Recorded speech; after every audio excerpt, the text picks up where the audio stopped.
پاکستان میری time security agency نے سمندری حدود سے خلاف ورزی کرنے والے 28 بھارتی ماہی گیروں کو گرفتار کر کے پولیس کے حوالے کر دیا۔ سیکیورٹی ایجنسی کے جہازوں اور تیز رفتار کشتیوں نے کھلے سمندر میں گشت کے دوران پاکستان کی سمندری حدود میں غیر قانونی طور پر شکار کرنے والے 28 بھارتی ماہی گیروں کو گرفتار کر لیا ہے اور 5 کشتیاں بھی قبضے میں لے لی ہیں، جبکہ گرفتار ماہی گیروں کو مزید کارروائی کے لیے ڈاکس پولیس کے حوالے کر دیا گیا۔ اس موقع پر ذرائع ابلاغ عامہ کے نمائندے سے گفتگو کرتے ہوئے ASI عبدالرشید نے کہا، یہ تقریباً 28 ماہی گیر ہیں جو ماہرین سیکورٹی پاکستان نیوی کی جو پاکستان کی خلاف ورزی کر رہے تھے، اور پاکستان نیوی نے ہمارے گرفتار کیا جو مچھلی کا شکار غیر قانونی سمندر کی خلاف ورزی کر رہے تھے۔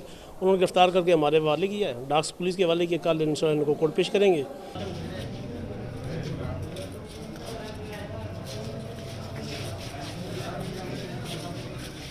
پاکستان میں پہلی مرتبہ حالات حاضرہ کے مختصر مگر جامع پروگرامز، خبروں، تبصروں کے علاوہ دیگر سماجی، تجارتی، ثقافتی، تفریحی، معلوماتی، مذہبی، تعلیمی، صحت اور بچوں کے پروگرامز صرف TNN TV پر۔